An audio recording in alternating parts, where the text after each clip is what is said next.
Hello, everybody. Jason up, New Age Resolution Cave, and it is Wrestling with the Pastime. That's right. I'm going to do 2 episodes next week so that we can get to WrestleMania, because I'm excited to get to WrestleMania 1. We got to get through Maple Leaf. Well, it's not. I keep calling it Maple Leaf Wrestling. It's not Maple Leaf Wrestling. It's All-Star Wrestling. In 80s, 84, 83, I think it was called Maple Leaf Wrestling. I don't know. It's All-Star Wrestling. It's the B show. And I don't like it. Even me, all right, I like it. It's just not the best show. For a couple of reasons. One, we've already talked about. Jack Reynolds is the host, and he's dreadful. Things got a lot better when he teamed up with Jesse Ventura instead of Angelo Mosca. That was almost unwatchable. We've got All-Star Wrestling 323.85. Don't get that confused with All-American Wrestling with me and Gene. This is All-Star Wrestling.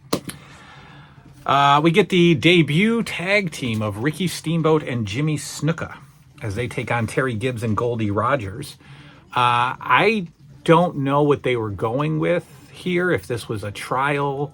I know that they teamed Steamboat with Santana as well. I think soon in 85 on Championship Wrestling, we get some weird combination tag teams. We get Junkyard Dog and Tito. I think we get Tito and Steamboat. They just try out a bunch of tag team combinations. I don't think they were trying to get anything to stick. I think that the Steamboat and Snooka was once called the Polynesian Connection. Is that even true? Or is that just a made-up thing in my head?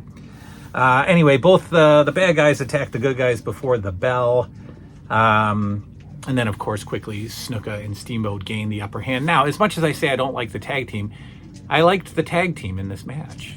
They did great together. Snooka's different when he's got, a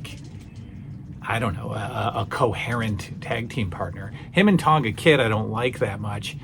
Him and Steamboat, they did well together. They're frequent tags, and Snooka was normal, and I don't know, it was good. They did a lot of double teaming. They did a lot of double chops, which I thought always looked cool. Got a fun finish. Snooka, let's see, what do we got? Oh, yeah, there's a better finish coming out. Another tag team has a better finish. This finish, did you beat it? No, you didn't. This finish has Snooka lift up Steamboat in a press slam and toss him on top of Goldie Rogers for the pin. That's all. No superfly leap, no high crossbody off the top, just a press slam and a pin. And I like that. And I think some other tag teams did that in other organizations. They did the press slam on top of the opponent for the win.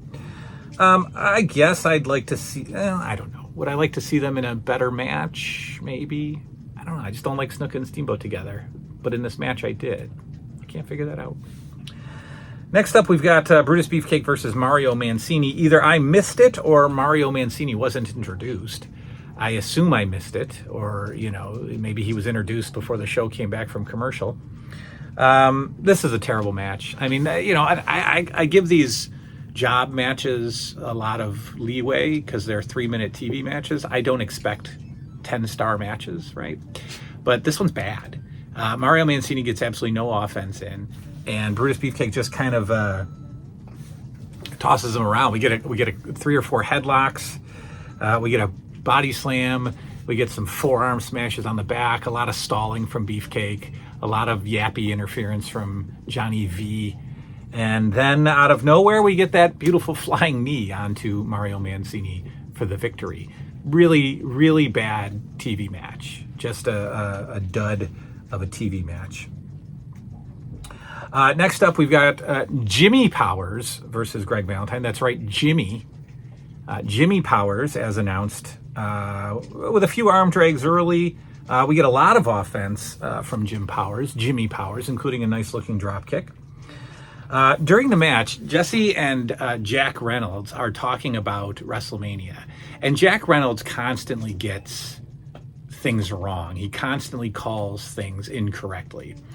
And I think that he's trying to say that WrestleMania is going to be on closed circuit television, but he keeps calling it big screen TV. That WrestleMania is going to be on big screen TV. And then Jesse jumps in, and when he's talking about later, he messes up saying it's going to be on big circuit television. So they haven't figured out. I know that closed circuit television was relatively a new concept, but they still haven't figured out what it's going to be. And in the early days of announcing WrestleMania, some guys would call it Wrestling Mania. They just, they weren't sure of what was going on.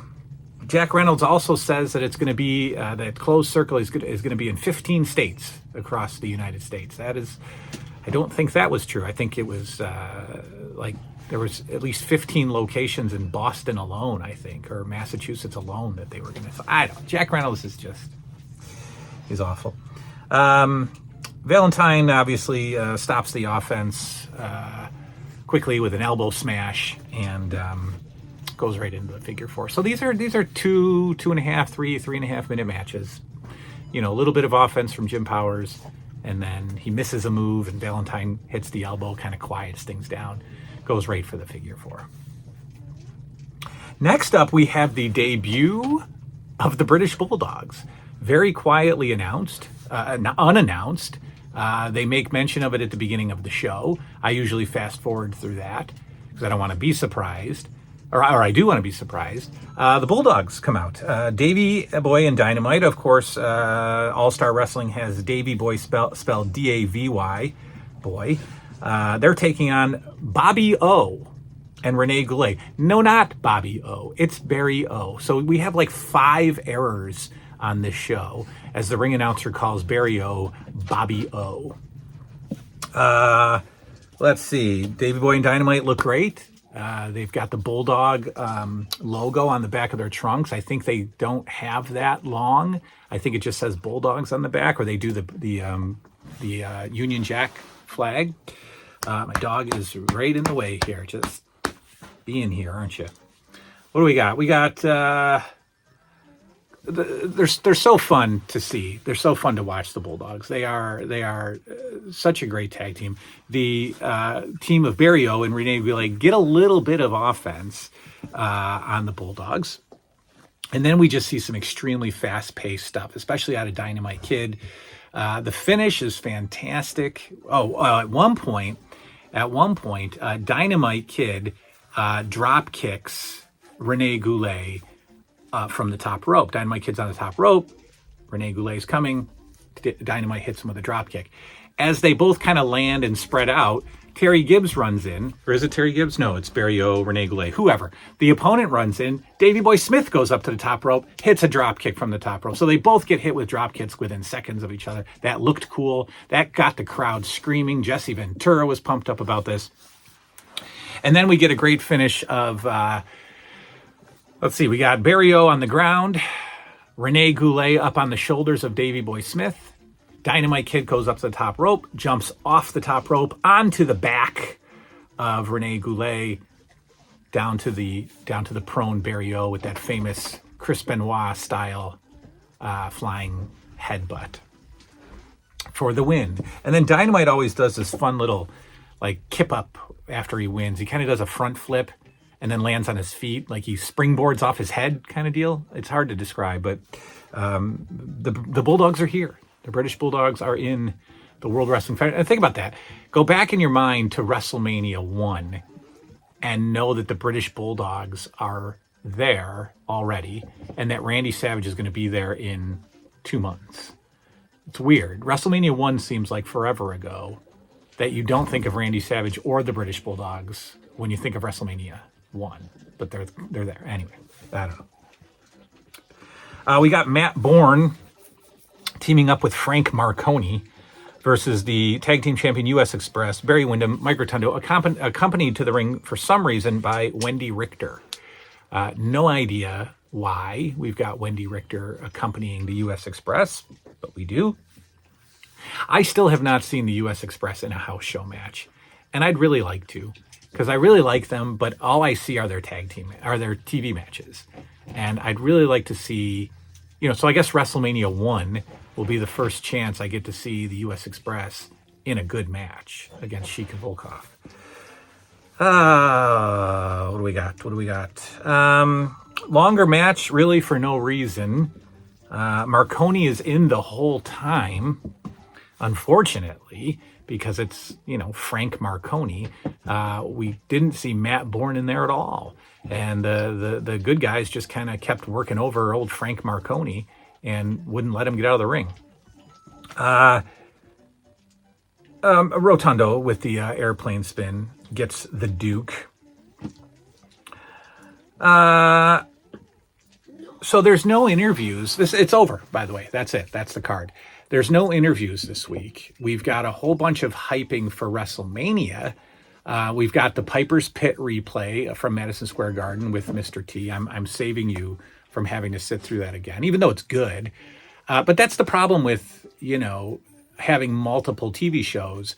They just keep recapping everything, especially with the build to WrestleMania. It's fine. I understand it, but I'm not going to, keep sharing with you. So no house show interviews, just Mean Gene at the interview set, basically just hyping WrestleMania. And he goes through the whole thing with Billy Martin and Muhammad Ali. And so I just want to get past WrestleMania because it's being hyped to death. So we do have a TNT next, and then Championship Wrestling, and then All-Star Wrestling, and then WrestleMania. I assume that the TNT is going to be all about WrestleMania build.